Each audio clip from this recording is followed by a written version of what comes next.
Evan McPherson has this one teed up, and we are underway from Miami. Braxton Berrios now from his end zone, and he returns this to the 22.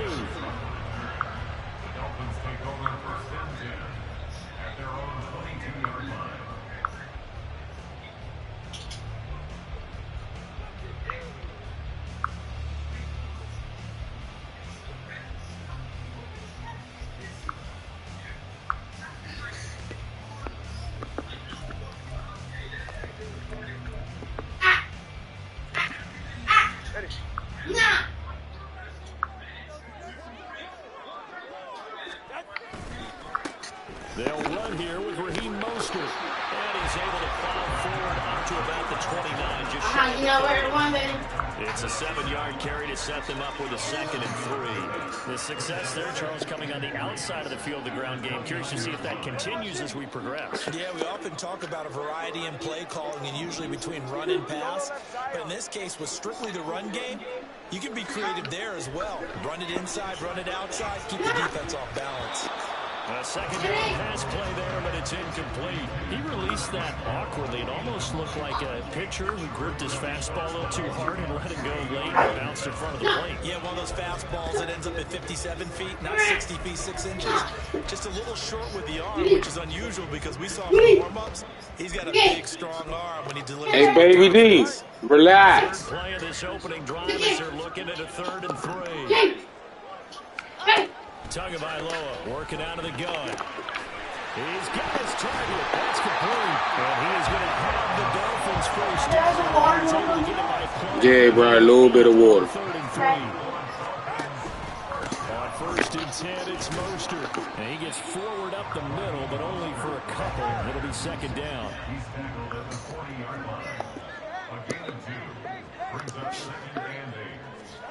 Tua sets up to pass it. He'll get this into the hands of Braxton Berrios.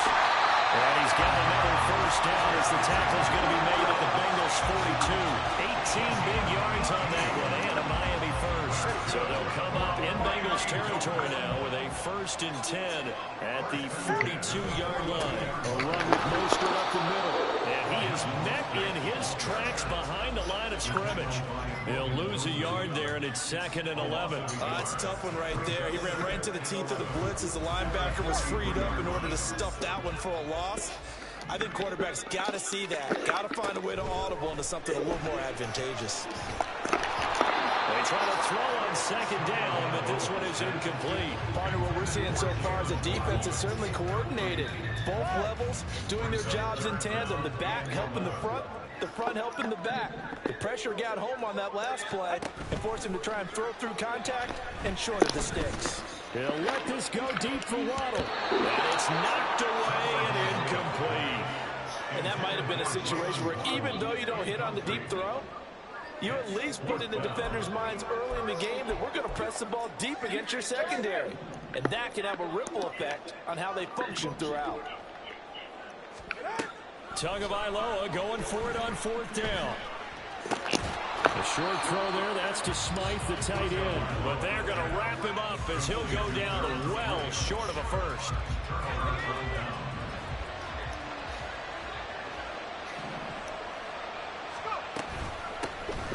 Here's Joe Mixon as they start on the ground. And a pretty good burst there as he'll get this across midfield and down to the 46.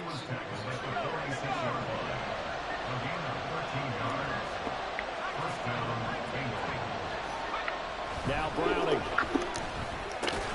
That one taken in by T. Higgins. And they'll get him down after a pickup of 8. 2nd and 2.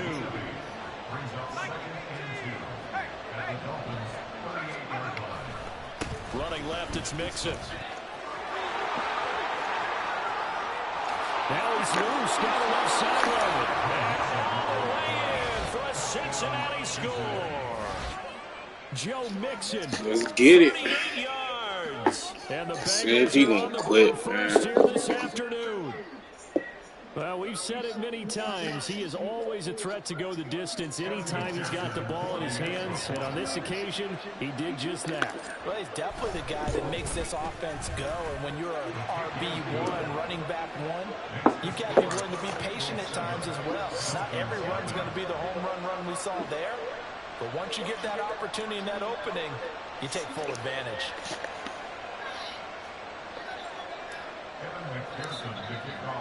After the touchdown, McPherson on to kick this one away. Berrios going to bring this out of the end zone. And he will be brought out here inside the 20. Good coverage as he's dropped at the 17.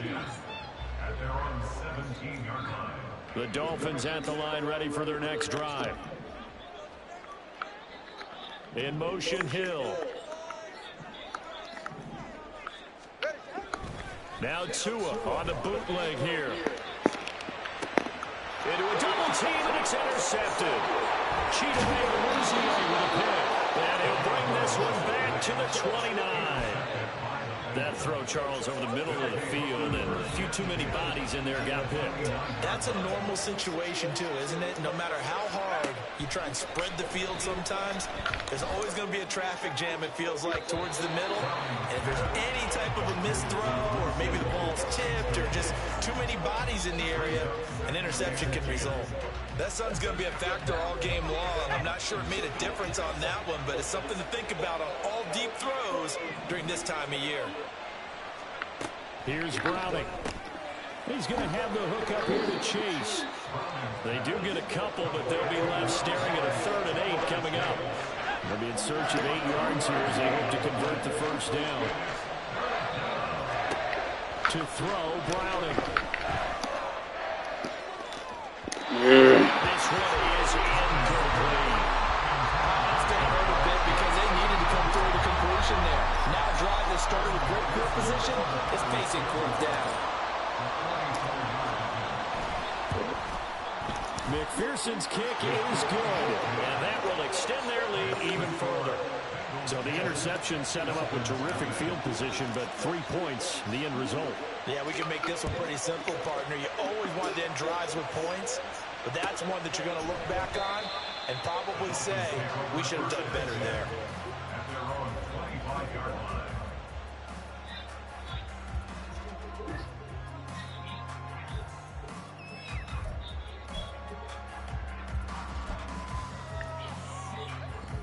First down, Miami, as they get set to start the drive.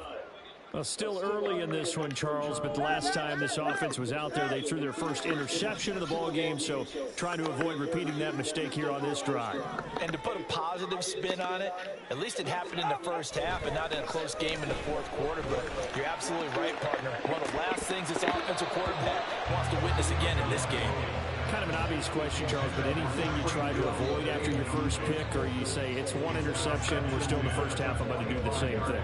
I think you want to avoid playing scared, and put it into the mind of the quarterback that you've lost confidence in him. Make sure you get some throws that he's going to be able to complete, make him feel good about himself, and continue to run your offense. Another throw on 2nd down, and this one incomplete as well. Now they face a 3rd and 10 after back-to-back incompletions. Here's Tua. Oh, and his early struggles continue. Here's another one intercepted. And not the first quarter that he was hoping for. Now 2 interceptions thrown. Well, the good ones, they find a way to compartmentalize, right? Put these behind them, have that short memory, but understand why they threw the 2 interceptions. They go on and usually play a pretty decent game. Other quarterbacks, they have a hard time getting past it and often put the ball up for grabs the rest of the ball game. And he gets it all the way down inside the 10 and mark him at the 5. A very solid gain of 27. 10-0 the score after 1 on EA Sports. Start of the 2nd quarter, and it's the Bengals in control of the football. Why you quit? Work on a 1st and goal.